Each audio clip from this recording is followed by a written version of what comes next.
Damn, man, like Craig, back at it again. Okay, another episode of the Lonely Stoner podcast. We're back for episode. This is 26, right? Yeah, I'm 26. I'm Seth. And I'm Evan. We're back again. Obviously, last episode was a fallout to WrestleMania 41. Yeah, Giving pretty our much reaction spent to that. most of the episode talking about WrestleMania. This one we'll probably talk about the UFC Fight Night, Garry v Prates, and probably talk about the boxing as well. Yeah, But Eubank, Ben. what I'm really concerned about is what you was just telling me before we started recording. That's really what I'm concerned about. What that? that I'm on the scout for a MILF. Yeah, facts. I mean, at the end of the day, who isn't? At the end of the day, who really isn't? Oh, but specifically though, to be on the scout for a MILF. It's interesting. I want to learn more about that. Because these MILFs are just built different, bro. Like, I see some of these younger girls like our age, and I'm like, you're either just super rubbed out or like you're too like inexperienced. You know what I'm saying? Like you're too like there's no middle ground with the girls our age. But some of these MILFs, like they've only been with a couple guys their whole life, but they've been out here for a while, and you know some of them have got some cracking fucking bodies, man. Some of these MILFs hold it up really well. So when you say MILF, you're talking about a team that's older, not necessarily a team that's got a kid. More preferably has a kid. More preferably has a kid. Doesn't have a kid though. It's nothing to do with the kid. It's just I don't know. There's something about a mother in it. Like not my mother. No, it's not no Tony Soprano shit going on here. Oh but right, yeah. You know what I'm saying? I'm not. You think I want to fuck my own mother? Nah, it's none of that. But it's just I don't know. Like, I've been obviously you know my job in it. I've been patrolling. I've just been seeing these MILFs, man. Yeah. You can definitely. I'm just like, goddamn. You can definitely catch your eye for working at that place, particularly because you know. It gets mad. It definitely gets mad. Yeah. I mean, like there's been a couple times where I nearly just said fuck this and just approached a couple things, but I was like, nah, man, I can't be approaching things while at work and that. That's just. I hear it. I do hear it. Because if it goes wrong, you're not in the prime position to be trying to do that. You know what I'm saying? Facts. So I would just rather not. But there's been a couple times where I've really come close. What about well, your guy MMA Guru doesn't do that there. Do what? Oh, my guy MMA Guru, my colleague. Yeah. No, he obviously his missus works there as well. So it's even if he wanted to. The thing is, when I see him, I have to like avoid him because I'll start laughing in his face. I'm not trying to do that. You want to spud him and chat to him though. I do. There is a part of me. Yeah, there's definitely a part of me that wants to do that, but maybe one day I will, won't it? Just you're seeing him there too much. I have to say though. Facts. And man, he's just baffed. He's like, what? You just go up to him and start trying to have a conversation with him. Yeah, facts. You know, he doesn't know who the hell I am. Or you think, sure, these special these guys, and it just starts explaining their whole life. Like, you just ask him something, and then start just trauma dumping on him. I like Guru, man. But no, I mean, there's MILFs out there, bro. There's MILFs out there that are, you know, in that prime position. They're out there, and you got to think some of them can't be getting too much love. No, exactly. That's what I'm saying. You with the time they have to spend on their kids, and you know, if they're not with the father, you know, they might not be getting none. It's true. So it's time for me to. I can't remember who said it was like, oh yeah, the woman is in a position of weakness. Now is my time to strike. But I'm saying like you're in prime position to swoop, innit? No, for real. Just get a fresh trim and that. I'll be good to go. Yeah, MILFs beware. I'm on the hunt. Facts. Nothing wrong with that, man. Nothing wrong with that. There's nothing. It's the opposite. There's a lot right with that. But I agree. Particularly, you know, get a gay MILF snow bunny. Bit of something to grab onto. For real. Not too much though. Not Nia Jax, but you know me, innit? It doesn't even have to be a snow bunny. You know, when it comes to race, I don't have much preference. Slight preference, but not really enough for me to make a decision about it. Do you know what I mean? Like, I hear it. Yeah. If it's a black thing, if it's a lighty, if it's white, if it's an Asian girl, it is what it is, isn't it? Meat is meat at the end of the day. And to be fair, a lot of these things get a lot of them got their own yards and stuff as well. It's actually so funny because the only white English girl that I actually chopped was our friend. Oh We're yeah, not friends, but acquaintance. Yeah. Wow. Fair enough. There's been English girls that weren't white, but white Yeah. English girl. It's the only one, and it's not even a proper like thing. It's just free meat. Facts, facts, bro. Tell him, bro. I think we must have because we must have started the pod probably like a month after that whole It was around that time. rough holiday. So that was like a lot of the bulk of those early. So if you want to know about all that, go get to them early episodes. You know, the first episode 1 to 5, hella crazy stories on them podcasts. But man. No, that thing, the only white English thing that I've chopped. I can't lie. Those were OG episodes. We were doing them outside, Ross. Outside Rossing it. Hella mistakes because we weren't used to it. Yeah, mics weren't recording. Yeah, it's mad. No, those are the OG. Yeah. Facts. If you've been there since the first few episodes, man. The Lonely Stone OG. You know all the devilish stuff that me and Seth have been up to. Yeah, truly demonic. Truly demonic. Facts. Now that's why we need to hire someone in a third world country to go through those episodes and like create a compilation of our best moments. And it has to be a third world country so we can pay them fuck all. Yeah, facts. I mean, why pay someone in England to do something at a proper price when you could pay a foreign slave to do it for a fraction of the price? It only makes sense. Yeah. And if all these corporations are doing it, why shouldn't we? Exactly. Yeah, exactly. No, that's cold though. Very cold. But now, let's talk about an actual topic, like instead of just just talking craziness for the first 5 minutes of the podcast. Facts. But no, might as well start with what we were going to talk about, which was last night's UFC main event, Ian Garry versus Carlos Prates. Let me get your thoughts on the fight first. So I actually haven't seen the full fight. I've only seen the highlights. Oh, okay. But what did you think of the highlights? From the highlights, to be fair, it looked like Ian Garry was getting more busy. He was just doing more stuff. You know, he was throwing more shots. Obviously, if you're throwing more, by default, you're going to land more. He was threatening with the grappling more. Even though Prates done a really good job of stuffing a lot of the takedowns, the fact that Garry's going for the takedowns will be winning him the rounds, right? Because we kind of have to disregard the actual scoring criteria because it never goes that way. No. But I mean, outside of right at the end of the fifth, Prates had some moments, but nothing really crazy from him. Like I said, he had that moment at the end of the fifth. Could have maybe finished him if he'd gone on the gas a bit more, but it's the end of the fifth round. Like, you're going to be as tired as you're going to be in the entire fight at that moment. So, and a guy like him who's never been that deep into the fight before, and I must say he did look alright in the fifth round, considering like his lack of experience there, and he's a rasta like us. Yeah, exactly. Compared to Garry as well, Garry looked fucked by the end of the fight. Yeah, he did look fucked, and most of that damage was from that fifth round. Yeah, because he didn't take much damage throughout the fight. Even though Garry was landing more shots, they weren't, These pillow hands, Mr. Pillow Hands. Yeah, low key.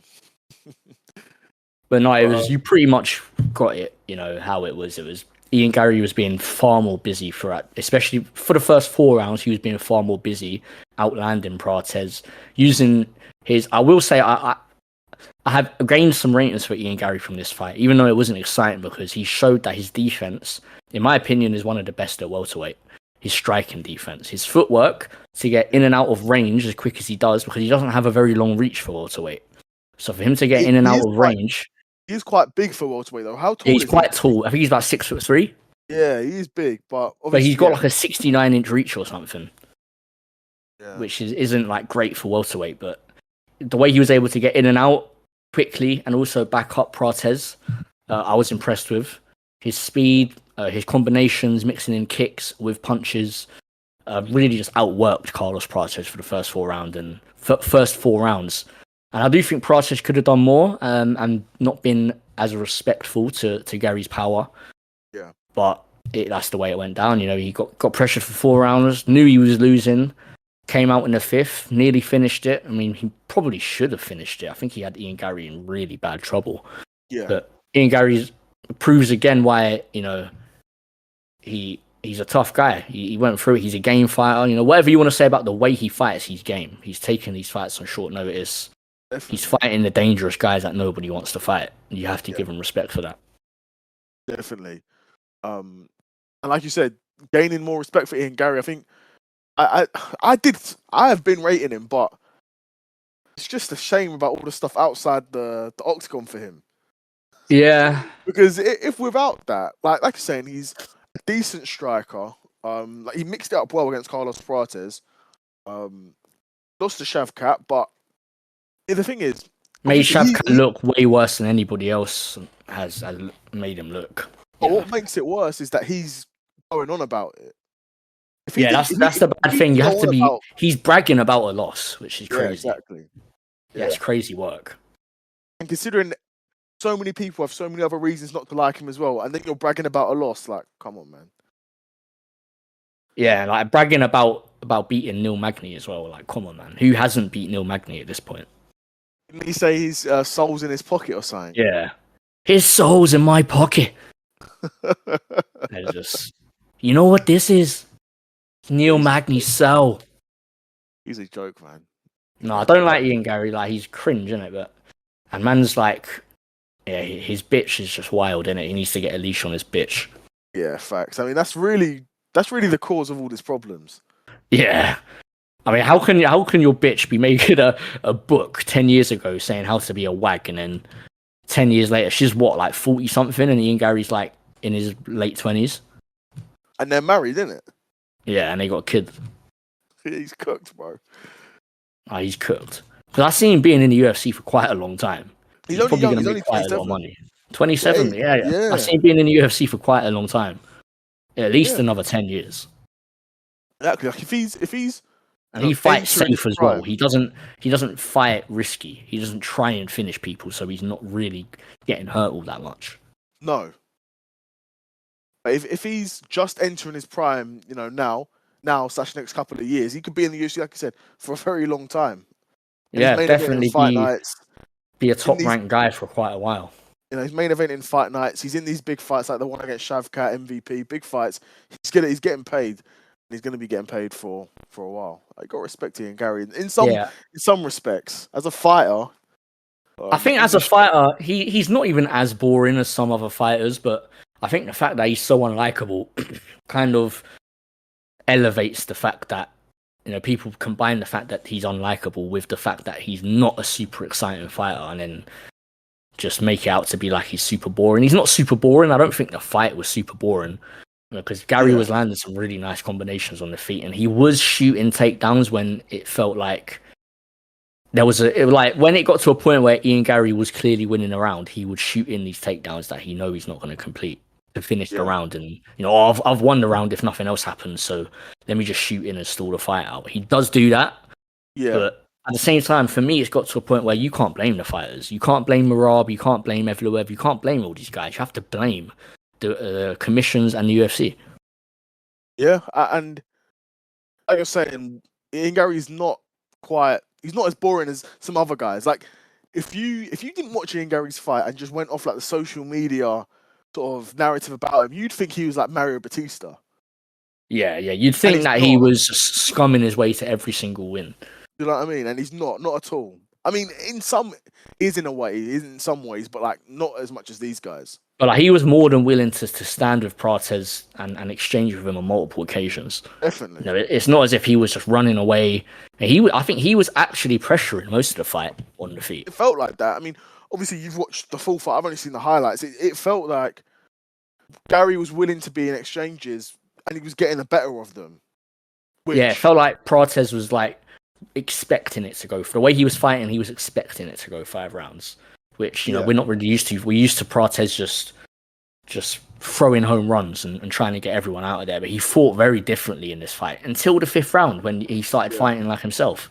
I think in a rematch, if Prates fought the way he fought in the 5th round from the 1st round, he'd probably haven't finished within 2, if I'm being honest. I was going to say that, I was going to say Prates really did fight differently. Despite Ian Garry probably winning quite a comfortable decision, if that fight was a rematch, I could see it going completely differently. So could I. And Prates, in terms of his UFC experience, doesn't have that much. That was his 5th fight. I think he's going to take a lot away from that fight, to be honest. I think he's going to take a lot away, gain some IQ, and be better. Maybe see him come back against a 10 to 15 opponent, somebody who's maybe on a downslide, get him another win. Because I still think Prates can do big things. Definitely, he's got that power. As long as you've got that power, and technically in terms of striking, he's very good as well. You're always going to be in with a chance. Of course. Always. But no, we might as well talk about as well your guy Buckley, innit? Got matched up against Usman.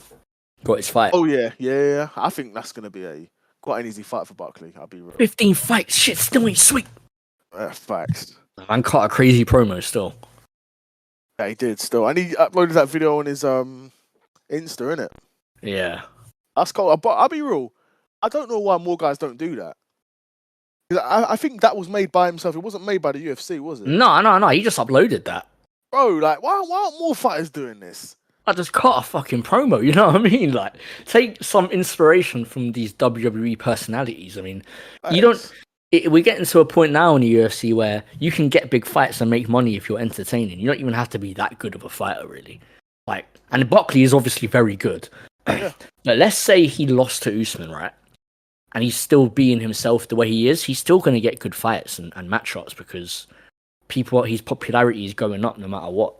Yeah, definitely. Doing these type of social media videos and all that. So you have way too many fighters who are, I respect my opponent. We'll find out on Saturday who's the better man. This and that. Like, why you gotta be a boring motherfucker? Yeah. Like, you can be whatever you want as a fighter. That's whoever you are. But why you gotta be boring? You know what I mean? Like, give people a reason to watch you. Exactly. And like you're saying, you don't have to just be a champion. I mean, back in the day in the UFC, if you was a champion, you're getting paid. Guys outside of that, you're not really getting paid like that. But Buckley, I don't know where he's ranked, but even before this, was getting probably multiple 6-figure paydays. Like his last fight was against Covington, that was the main event. He would have got paid very nicely for that. And he has had, I wouldn't, maybe his first contract or two, his money might have not gone up that much, but recently, if he's had to sign a new contract, his money would definitely go up. He's on a huge win streak and he's beaten multiple ranked opponents now, and he's fighting arguably, one of the greatest, or if not the greatest welterweight of all time. Yeah. Oh, what do you reckon for that fight? Yeah, Buckley. Easily Buckley. I think Usman's done. Even if he's got the skill, which he probably does, I just don't think his body is there anymore. Yeah. And obviously the momentum as well. Of course, Usman's last fight was against Chimaev at middleweight. Last welterweight fight was the rematch against Leon Edwards. And Buckley's been fighting, been getting in these fights, multiple fights a year.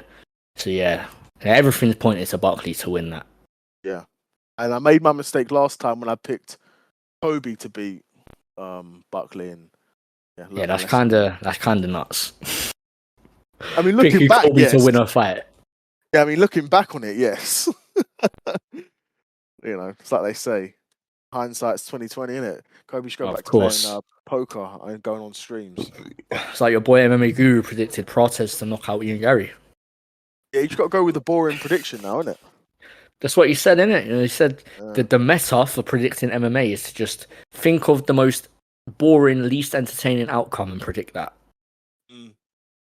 Yeah. Because even Ian Garry, if Ian Garry had knocked out Prates, I'd have gone, whoa, like, he's just let him know that he's on a different level to these other welterweights. But beating him the way he did, yeah, he's better than him, but you didn't blow him out of the water.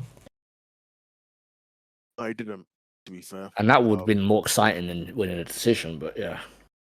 Of course. I did want Prates to win because obviously that's our guy, but yeah, he's going to learn from it. I trust it. Definitely. Yeah, I think he'll come back better from it. And what was the other matchup that was made? There was another one, wasn't there? Poirier and Holloway 3. Oh, yeah. Yeah, that's the one. Makes sense, I think. I think Holloway's at a stage in his career where he's just going to be looking to be fighting, other Hall of Fame fighters and BMF fights and stuff like that. I don't see Holloway becoming a champion again. No. So these are the type of fights he should be looking for, and of course, Dustin Poirier retirement fight.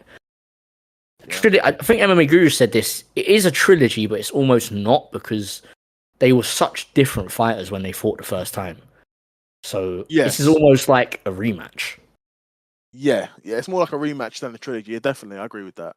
And I think Holloway's going to be much more prepared for this one than he was the second time he fought Poirier. Well, it's a bit like Poirier and McGregor. They had a trilogy, but the first fight was so far in the past. It was like the opposite. They were opposite ends of their career. It almost felt like Dustin was way before his prime at a weight class he shouldn't have been at, and Conor was really like coming up, and he was a couple fights away from being on top of the world. But yeah, it's the same sort of thing, same sort of concepts. I probably would go with Poirier for that fight, though. To be honest, it's tough because I do think Holloway's going to be much better prepared for this fight, but I still don't see him being able to take those power shots from Dustin. That's what I'm saying. Coming off the loss he came, his first ever knockout loss as well. Yeah. You don't know how that's going to fare for him. Yeah, I mean, it helps that he's back at 155. That does help. For sure. Obviously, this fight was never going to happen at 145, obviously. Nah. But if it was like Max going back down to 145 against... I don't know, the thing is, I still fancy Max to beat a lot of the top guys at 145. But obviously, he's not going to beat Ilya, and Ilya's not on 145 anymore. You think he'd beat Volk? Volk's already beaten him, though, hasn't he? Yeah, 3 times. Yeah, he wouldn't beat Volk, no. The other top guys, Ryan Ortega, he beat. I can't even think of who else is that featherweight. Like Arnold Allen. Yeah, well, wait, who, Volk or Max Holloway? Max Holloway. Oh, yeah. Yeah, Evloev would beat him. What, Holloway? Yeah. Yeah, he would. Yeah, he would still. Like you said, like McGrew said, when you look at these fights, you've got to think the most boring way. No, you really do. You really do. Like the side of me wants to go, oh no, of course Max Holloway would win, but then I think, yeah, that would be the most boring outcome, and therefore makes it the most likely. This is really what it's come to, isn't it? You gotta blame the motherfucking judges and commissions in the UFC, though, man. You can't blame these fighters. If I had a guaranteed way to win every fight, taking no damage, I don't care. I wouldn't care how boring it was. I'd do it. You'd be stupid not to do it. Exactly. Definitely, you'd be stupid to not do it. That's why you can't blame the fighters.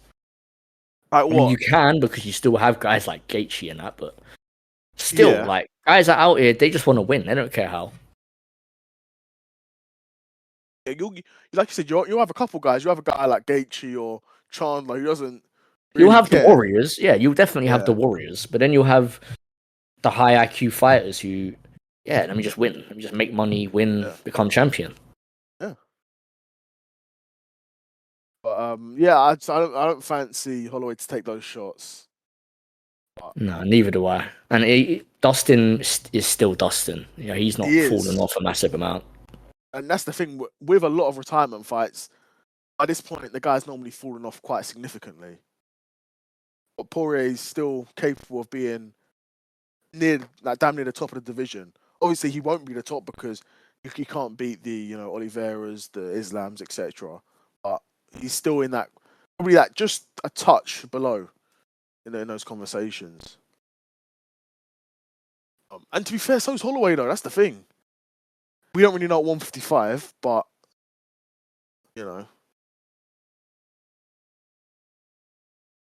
It definitely gets like that. It does. Yeah, Buckley and then Poirier. I know your guy. Gone. Okay, I know Garry wants to see Buckley the cuck, innit? Trust that's, in my opinion, Garry doesn't deserve that fight. If Buckley wins. Yeah, if Buckley wins, yeah. I think Buckley should be up for a title shot. Yeah. If he beats Usman.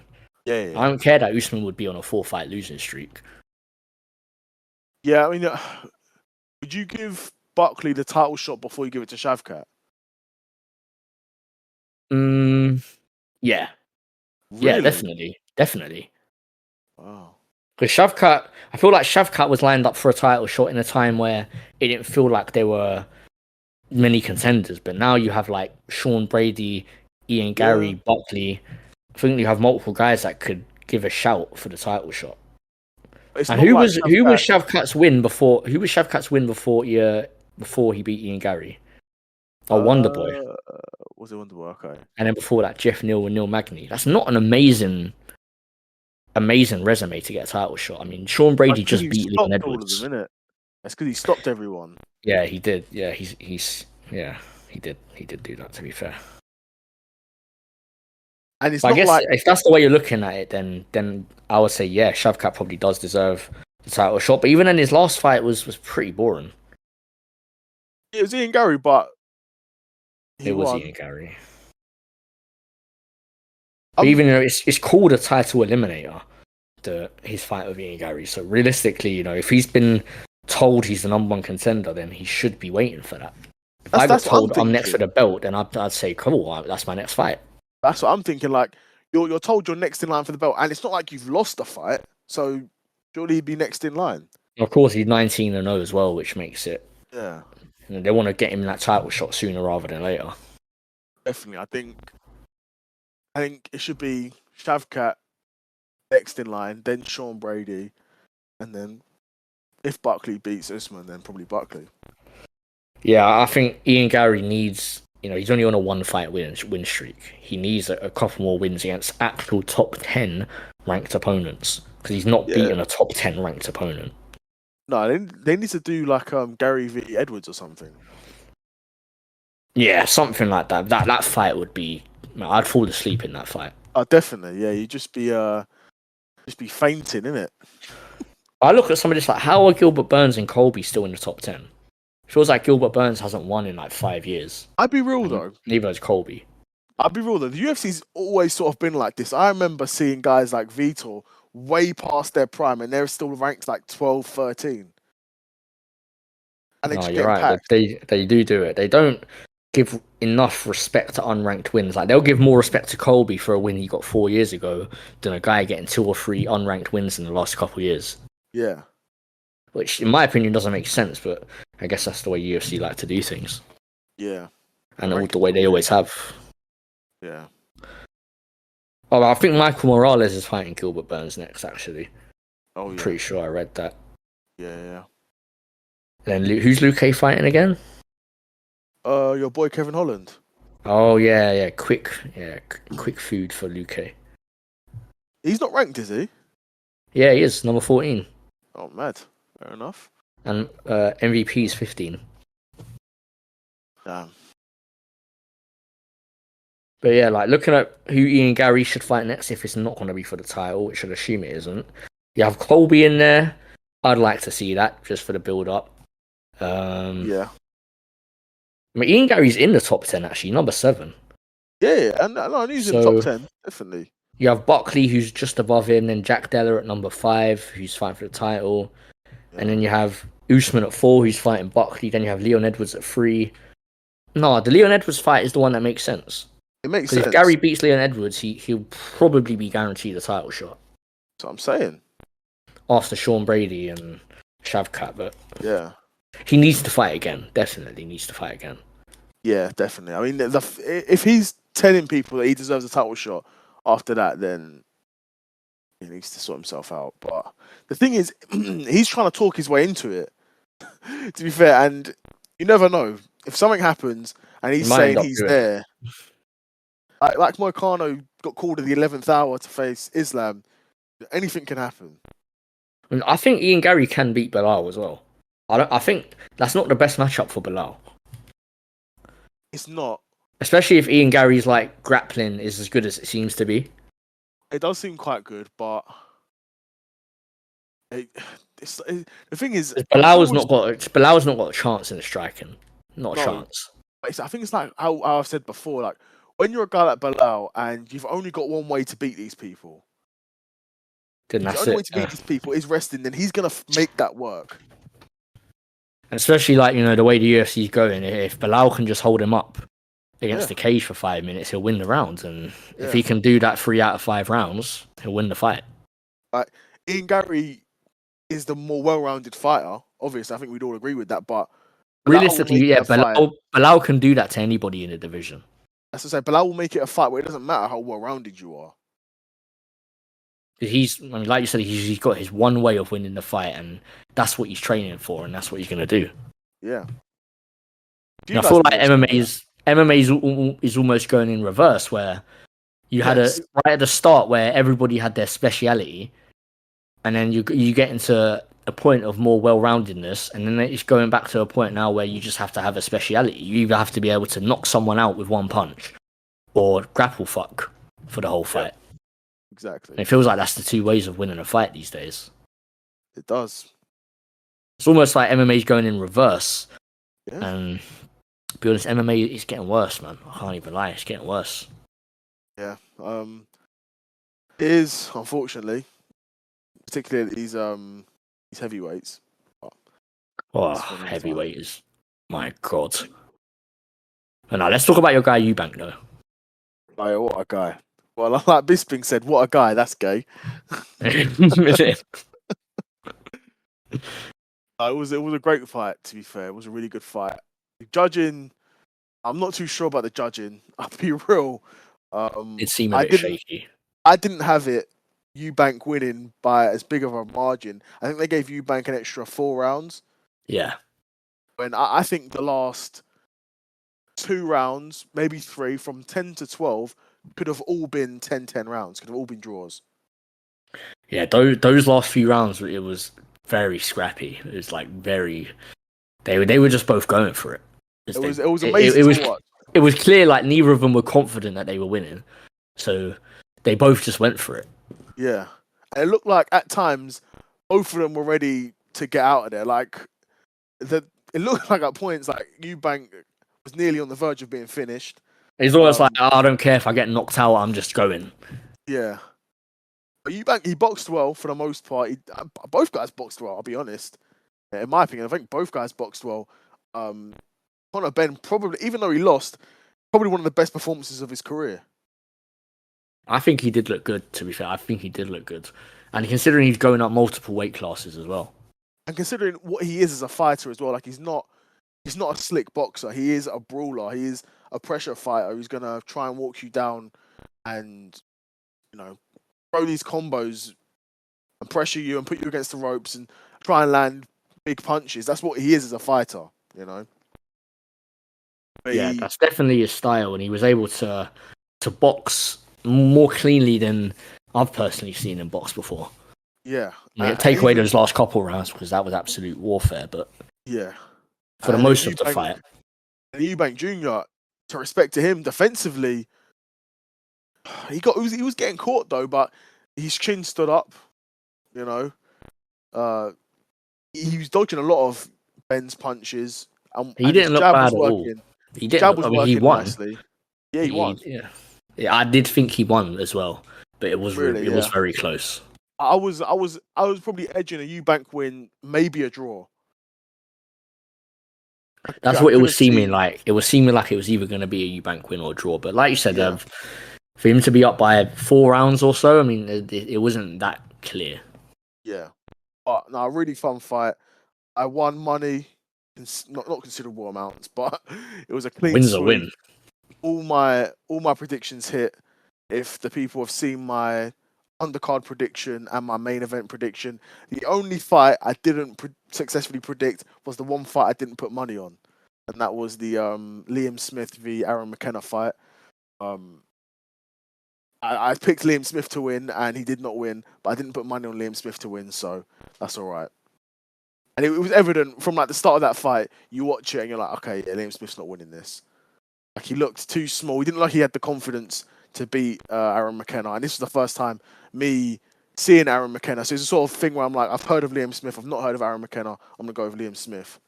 Aaron McKenna looks to be quite a good boxer, quite big for the weight class, or Liam Smith just looks really small. Yeah, but back to Eubank and Ben. One of the best fights, I'll be honest, I've probably ever seen. When you take into fact everything, you take into the story, their fathers, everything, and then for the fight to be so good over 12 rounds, Because you could easily expect a fight like that to be super boring, you know, all of the build up in the world, and then it's just a boring fight. You could definitely see that, but for like you said, the story, you know, their dads fought each other years and decades ago. They fought each other, and now their sons are fighting each other, and it's just a mad world we live in. To be fair, stylistically, it was probably always going to be quite an exciting fight because both of them are exciting fighters. Neither of them are perfect, but one thing you cannot say is that these guys, that they're exciting fighters. Even though Eubank Jr.'s changed his style the past couple of years, and we saw that at the start of this fight, where he was trying to be on the outside a bit more, be more of a boxer, use his jab a bit more, and it wasn't really working too much for him. Because Ben did feel like Ben had a big speed advantage, especially early on. That's why it wasn't working. Yeah, especially early on. And then later on in the fight, it felt like Eubank Jr. was sort of reverting back to his factory settings where, like, when he was younger in his career, he was more of a brawler. He was, and he would get up inside range and throw these combos and trade a bit more. And he was doing that with Ben later on in the fight where, like I said, he probably reverted back to factory settings. And to be fair, a lot of sting probably was out of Conor Ben's punches by that point because he'd been through 5-6 rounds. Yeah, what did you think of the fight? Yeah, I thought he pretty much hit the nail on the head. I thought early on, Ben was looking better because he had a speed advantage and he was pressuring Eubank enough to where Eubank wasn't fully backed up, but he felt like he was in range and he wasn't. And Ben was like using that range to his advantage a lot. He was landing his nice jab early on. But as the fight went on, it's like you said, Eubank reverted back to his factory settings, and it got to a point where the fight was so close that either guy could have won it. So they both just went for it, and it's probably like one of the best fights you'll ever see come out of the UK. Yeah, it was really, really enjoyable. I don't usually enjoy these boxing fights that much, but that was really fun. It was a fun one. And it helps with the re-rise of boxing as well that they're having. You know, definitely helps. You can have like not necessarily a world championship fight be this talked about, this exciting, and this big. Definitely. Yeah, I think they were saying this. It's probably the biggest British fight of all time. Yeah, it was massive. And no world titles involved. Like, crazy. I've got my scorecard here. I gave it's not a scorecard in terms of calculating everything. Just who I thought won each round. I don't think there was any 10-9 rounds in this fight, but I gave Eubank rounds 1, 5, 6, 7, and then Ben. I gave Ben 2, 3, 4, 8, and 9, and then I gave 10, 11, 12 as draws. So what is that? Is that 1, 5, 6, 7 against Ben's 2, 3, 4, 8, 9? Yeah, so Loki winning. Yeah, Loki had Ben winning. Yeah, damn. But it's that close though, where like you could rewatch some of those rounds and feel a different way about it. Yeah, that was live reaction. If I was to rewatch it, probably would have been different. Ben winning by a round. Damn. To be fair, I've heard a few people saying that. A few people thought Ben won that fight, but definitely close. I think a guy like Eubank, he has the optics, you know, he has like the body language and the optics to look like he's doing better than he is. Definitely. Whereas Ben might not necessarily have that. Yeah, and obviously Eubank being the bigger guy in there as well probably does affect the way you're sort of seeing it as a judge, maybe. Yeah, and even like when his shots are because Eubank has a like reputation to be a powerful guy. You know, when he's landing, even if he might not even really be hurting Ben all that much, but the judges are going to think, "Oh yeah, he got him with that one. He hurt him," because he has the reputation of being a big puncher. Yeah. Well, it's mad. I think Eubank Jr. has more knockouts than Conor Ben has fights. Yeah, I think he had 25 knockouts and Ben had 23 fights before the fight, now 24. Yeah, that's cold. What was he 23-0? Now he's 23-1. Yeah. Mad. But that probably goes to show that Ben isn't going to be like a world beater. Probably will be very good, but realistically, if you're losing to a guy like Eubank, like you're not a world beater. No, but he won't be fighting guys like Eubank again because Eubank is a middleweight. Yeah, the weight difference. Yeah, Conor Benn will be going back down to welterweight, I'd imagine. That is very true. 147. Which is a big, it's a big jump he made. Yeah, in my head, I'm thinking if you can go a very close competitive 12 rounds with a middleweight, then when you go back what to was the weight class their dads fought each other at? Was it super middleweight? It would have been at either middleweight or super middleweight. They were both at those sort of weight classes, 160 or 168. Well, respect to Conor Benn though. Yeah, definitely. I think, like everyone was saying, it's a sort of performance where Conor Benn's stock goes up with that. Even though nobody's rating Conor Benn any less, because it was a good performance and it was a great fight. Yeah. But I heard there's like a rematch clause or something, so we could be getting this one again. Yeah, it was a 2-fight contract, so yeah, whatever was going to happen in this fight, there's always a potential rematch. So they'll probably rematch a bit later in the year. Yeah. You'd imagine. Get the bag again. Of course, because that fight was so good, the rematch is going to sell big time as well. Maybe even a bit more. Exactly. Yep. They might do Tottenham Stadium again, or who knows? Do Wembley, Manchester. Yeah, there's options. I mean, it's definitely going to be in the UK. 100%. You'd imagine, yeah. It can't not be in the UK. Because that would just be bad for British boxing if it wasn't. Yeah, but you have to think, who's funding it all? Turkey Al Sheikh is going to be funding it all. Yeah, exactly. He wants to say, all right, you have one in the UK, I want one in Saudi. Yeah, he don't really care about UK boxing like that. Nah. He cares about that bag. He cares about putting Saudi on. Yeah. That's what he's trying to do. Facts. That's why you see these WWE cards in Saudi, the UFC cards in Saudi. Yep. Even I think they got golf in Saudi. Yeah, Live Golf. Yeah. Everything there. Did you move there? Nah. Can't get a bud out there. Oh, that's what I'm saying, bro. These people that are like, oh yeah, I'm gonna live in Dubai, I'm living in Saudi, bro. Well, how much are they paying you to try and advertise living in Dubai, bro? Come on, man. No one's really trying to live out there. Mate, a holiday, fair enough.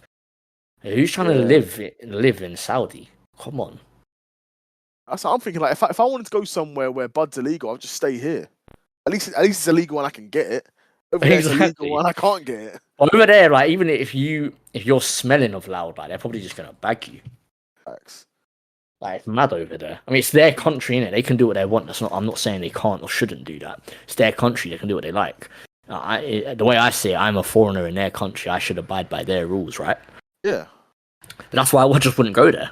Facts. I don't want to go there just to break their rules and potentially get bagged. Facts. And they'll throw the book at you as well. They'll bag you, give you 10 years, won't be no trial, no court, no nothing. That'll be that. So you see when you see the documentaries of guys locked up abroad and they just get forgotten about, that will be us. Yeah. And they won't be doing like they did with Brittany Griner. They won't be trading those shooters for us. No, definitely not. They don't care about us. Facts. Maybe if we were a famous TikToker or something. We're famous podcasters, isn't it? 100 subs. No, they should trade a couple terrorists for us, isn't it? Facts. Did Michael Jackson make a song about that? They don't care about us, innit? I saw something. Apparently that was about Jews or something. Yeah, facts, because they don't, bruv. Fucking Jews, which is man. crazy. Now that when I listen to that song now, it's like, okay, the hidden meanings. In fact, who knew MJ was so based, innit? Based MJ. Now I'm thinking he really wasn't a paedophile. Exactly, bro. But at the same time, I saw this man say with his own mouth that he sleeps in the bed with other people's children. Yeah, that's true. But... That wasn't made up. He said that, which is crazy for any grown man to be saying that. But he likes Neverland, innit? He likes all the kids. Yeah. Even I hear people say though he's technically not a grown man. Mentally, he never got past being a child, which I couldn't buy.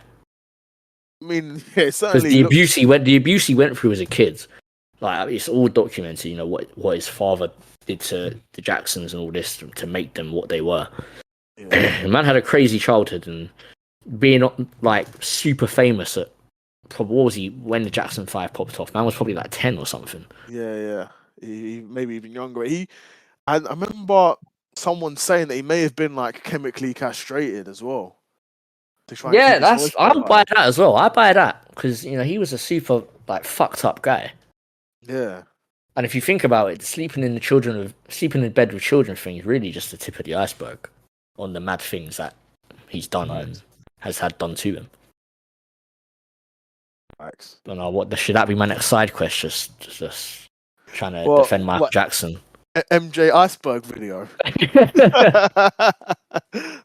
Just hour and 49 minutes.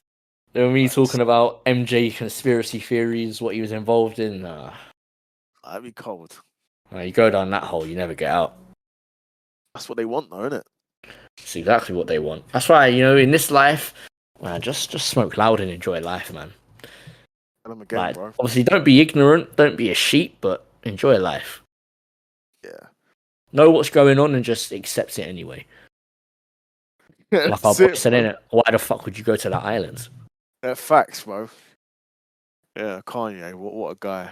I'll be bumping that tune. I'll be live-o on the estate, windows down, bumping that tune, bro. Well, because we know, like, he's a true musician, isn't it? Like, the melody and the lyrics are mad. Like, no one Yeah, can yeah, of deny the course. lyrics are mad. But, like, the song is hard. Like, It's what can very you hard. say? He's going in. I'll be banging that tune, bro. I get high. So good. Bro, Kanye had no right making a tune that good, bro. I think that there isn't any artist out there with as many certified banger tunes as he has. No No one. chance. No one. No chance. Maybe Eminem. Maybe. Yeah. But I can't think like Kanye's got more. I would say he does as well. And the I'll thing say is, Eminem has like a good amount of certified bangers, but Kanye just has yeah. so many. I mean, you forget about them. I think the thing with Kanye as well, because he produced it, written it, and then Yeah, performed it exactly as that. well. So That does make it better in my head. yeah, you have to give him more credit for that, definitely. And for him to have the amount of certified classics that he has, having produced the tunes, written the tunes, performed in the tunes himself. The Uh, creative mind it takes to. Oh, if you're coming, he's approaching it with nothing, creating the beat, creating the song. Like it's not he like has where, he has no he has no base for the song whatsoever. He just probably gets an idea, maybe gets a like a little rhythm in his head or a couple lyrics, yeah. and then proceeds with it. And then he's musically he's a genius, Yeah. genius. Whereas a guy Yeah. like Eminem, even though I think actually Eminem did produce some tunes, not a lot of people know that actually. But I think Eminem did produce some tunes, but typically he's probably hearing the beat and then writing to the beat, which obviously is mad hard to do. But it's easier than creating the beat entirely as well. Well, I think there's a reason why Eminem has the respect he has. It's because he's one of the goats. But when you look at a guy like Kanye, who's putting out songs that are as good or better than what Eminem's done, and he's also doing more for the tune in terms of producing it and making the beat and everything like that. He's easily, in terms of like, if you just think about music, just musical people of all time, like he's up there. Got to be. He's definitely up there. Crazy tune. Even Dave Blunt's dropped an album like a week ago as well. Oh, yeah, Got I'll to do an forever album. just be saying that he needs to die Yeah. to secure his legacy, because he'll drop some shitness that people don't like, be forgotten about, and then when he does die, it'll be, oh, you remember that super fat guy that used to rap? Oh, he died. But if he dies now, like, everyone will remember Dave Blunt. Yeah. Yeah, but I'll be one of the day ones for Dave Blunt's. No, of course. I remember you when you put me onto him. Fact, he's a big dude, bro. And like we've said before, it's not even that he's just some fat guy who makes music. Like, he does make some pretty decent music. He does, bro, and I think the fact that when you see him, pictures can't do him justice. Like, this guy is fucking huge. No, he's a yeah. I'm not sure there's a word to obtuse. I mean, that's the word that comes to mind. He's just huge. He's the human beanbag. That's what I call him. Fucking hell. The human beanbag, bro. But that's why, like, when he goes to places, he can't like sit in a chair. They have to bring a bench, innit? No, for real. So mad. And then you see the video of him like spitting one bar and being out of breath. In fact, he's gone, bro. He's ready. He's ready to go to sleep after that. No, he had to take a little break after recording that one bar. Facts. No, he did have a couple tunes on that. The thing is, Dave Blunt's, he had that one tune that he was playing on his Insta that was unreleased. He finally dropped that in this album, so that gets. I know you've banged a been long waiting time. on that one. Facts, bro. I mean, it was the same thing when NBA Youngboy had a tune that he teased on Instagram. I'm like, bro, when are you dropping this tune? And then he drops an album eventually, and it's on there. So that tune's going to be in the rotation for a bit, but Kanye West will never leave the rotation. Oh, but there is one thing I wanna bring up, and I don't know if you heard about this, but there was like the roast of WrestleMania with Tony Hinchcliffe in it. I don't know if you heard about this. I heard about it. I haven't seen it or anything, but go on. It's not something you can. It was like a private event, right? Oh, okay. With like WWE staff and that. It wasn't like televised or anything like that. Oh, okay. It was like a private event. But obviously, people have like leaked what was said there and some of the stuff.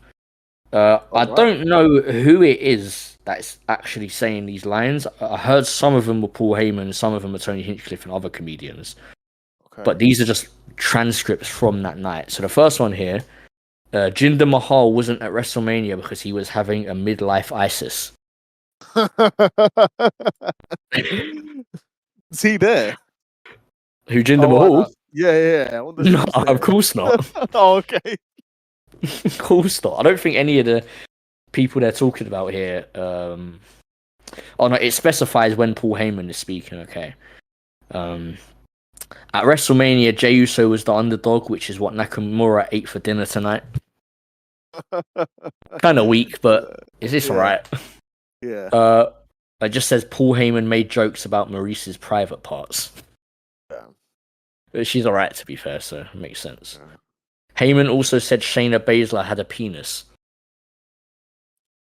Which she probably does. She does, she's a bit butch, but since she's got a penis. No, there's no way man just said to her Shayna Baszler has a dick. Like it probably was because it's not a quote, it's not in quotation marks.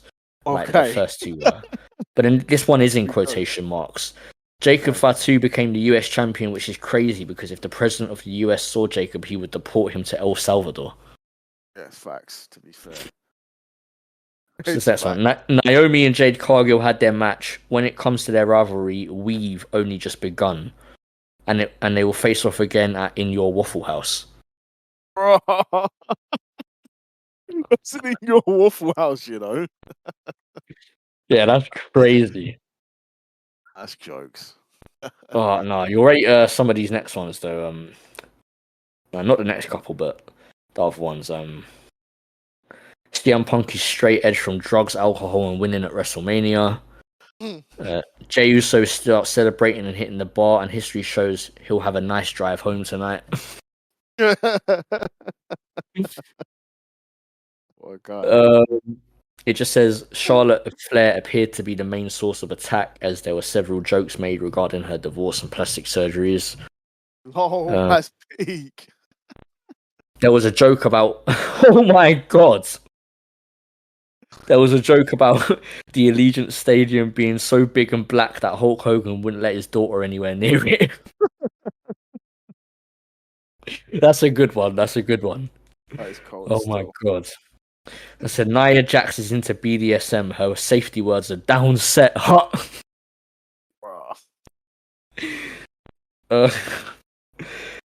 I said Nia Jax's name 3 times and my crock pot came on. No, what the fuck? We whipping up Mills in that. I wanted Nakamura to appear at the roast, but a tariff got put on his booking. I guess that out.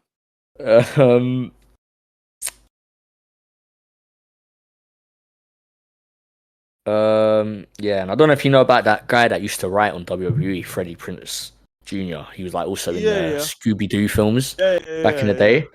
But apparently Paul Heyman said, we all need another wrestling promotion. Because apparently he's going to start a wrestling promotion. He said, we all need another wrestling promotion, like Freddie Prinze's father needs another hole in his fucking head. Oh. So that's pretty peak. That is pretty peak, to be fair. And the last one, Nia Jax's favorite sex position is the what's it called? I forgot. The 3-point stance, which is essentially just slouching over a little bit. It's in football, isn't it? American football. Oh, okay, yeah. Like like when they just crouch down a bit, because apparently, obviously, they're saying that she's so big that. Well, look, no, Jack, sign to grab onto, bro. Like side to grab onto. Oh, facts, nah. Yeah, no, they couldn't televise that still. Nah. Some of the stuff, that's crazy. That's crazy. I'm surprised. Even like some of them aren't even like too creative. They're just like blatantly just racist and sexist. Like, I'm surprised that was like advertised as like a thing because it wasn't televised. Like, because I remember them talking about the roast of WrestleMania, but why? Yeah, why I think it was on the Friday. It was on the Friday or the Saturday before WrestleMania. Like, why talk about it if like it's only? Yeah, that's what I was wondering. That's what I was wondering. I don't know if they're just scrubbing footage. I don't think that's even possible this day and age. But yeah, that's somebody. It's been going around, and apparently a couple of the people that were spoken about aren't too happy. Charlotte being the main proponent of that. Charlotte was probably there, I'd imagine. I would have thought so, but I don't know. Yeah, I don't know who was invited, yeah. But yeah, I mean, a lot of this isn't even too creative. It's just blatantly just rude. Like the In Your Waffle House one is good. Yeah, facts. And the Jey Uso having a history of driving home good. Yeah. Drive home, that's good as well. Yeah, history shows he'll have a nice drive home tonight. That's jokes. Yeah, that's crazy work. Your boy Aleister Black is back in WWE. Returned on SmackDown, yeah, man. I mean, I'll be honest, I wasn't watching WWE when he was in it. Yeah. And I never really watched AEW like that when he was there. So for me, it's a bit fresh. You know, I know what his gimmick is. Yeah. He has a cold finishing move, of course.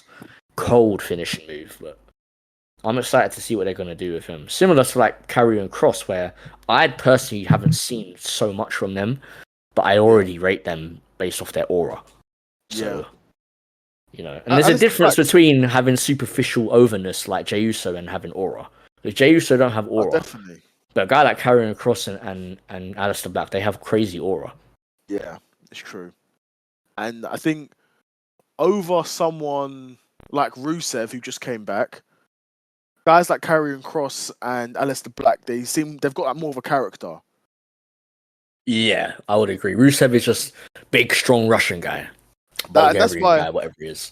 And that's why I made a side quest about him. I haven't dropped it yet, but I'm saying Rusev coming back, I understand he needs a job and he's getting paid, obviously. But in terms of WWE signing him, I'm not really sure why they do it because they've got guys like Rusev. They've got big monster heels. You know what I mean? Guys that can do what Rusev can do already in WWE. Yeah, of course. And it's another case where he's not a super young guy. I think he's about around 40, 39, 40. And he's not the most dynamic guy. You know, he's not a super good promo cutter with character work. He's essentially just going to be, like you said, just big, strong, powerful heel, which is something that WWE don't necessarily need right now. So I'm not entirely sure what they got planned for him. And his first segment is that he attacked the Alpha Academy. I mean, number one, who cares about the Alpha Academy? Number two, who hasn't fucked up the Alpha Academy? Exactly. Yeah, very, very random. Strange. But Aleister Black, yeah, to be fair, he was one of these guys that was always, it seemed like, for the most part, has always been treated pretty good. When he was at NXT, he was one of the top guys. And then, I believe, even when he was on the main roster, I think it was mostly during lockdown. It was COVID times, yeah. Yeah, but he was still like winning matches, if I remember correctly. He was still like treated like a somewhat respectable I even guy think he had a WrestleMania match, if I'm remembering correctly. It's very possible. What Mania would have it been? It would have been Mania 30. The COVID one, whatever the COVID one was. 36? I don't know. Yeah, 36. Yeah, but then even in AEW, he was pretty cold. He was very cold in AEW. But it's the sort of thing where you just go so long without seeing him. He did have a run Oh yeah, he defeated towards his Bobby end. Lashley. Okay, On night 2, WrestleMania 36. I remember that because I watched that not too long ago. okay, yeah. That WrestleMania was low key cold, man. It was a good Mania, but the thing is, because it is lockdown, no one's trying It to allowed them rewatch to that. do other stuff though. Like, be honest, that what do they call it? The Boneyard match between AJ Styles Yes. and Undertaker are so good. Yeah. And I understand why they don't want to do cinematic matches outside of COVID, because if you're advertising a match for a wrestling card, the fans are going to expect to see it, and you're not going to see Of that course. because it's more of like a short film than a Yeah. wrestling match. Yeah. Exactly. So I understand why they don't really do it, but I would love to see. I'd love to see some more of that because it's really innovative. And even the Firefly Funhouse match with John Cena and Bray Wyatt. Yeah. I mean, obviously, you need guys like an Undertaker or Bray Wyatt to make something like that work. Yes. Because they're just such good characters and have amazing character work throughout their careers. Yeah, and they're characters that transcend wrestling. They're not. Yeah, wrestlers. they're not wrestlers. Like, yeah, they're not Yeah. wrestlers. It's just different with those characters. Yeah. Like Undertaker is not a wrestler. He's a wrestler, but he's not a wrestler. You know, his gimmick is not that of being a wrestler. His gimmick is that he's an undead man just fucking guys up. Facts. And low-key, nobody else could have done what he did and gone to like a gimmick like the American Badass. Nobody else could have done that. No chance. And it was so like such a big switch, but also it was so good as well. Yeah. The entrance song, the motorbike, the ring gear. Oh man. Sometimes I do think I was born like 10 years too early. I do hear it. Watching through these Attitude Era pay-per-views, I'm like, man, this shit would have been stupid hype. Yeah, facts.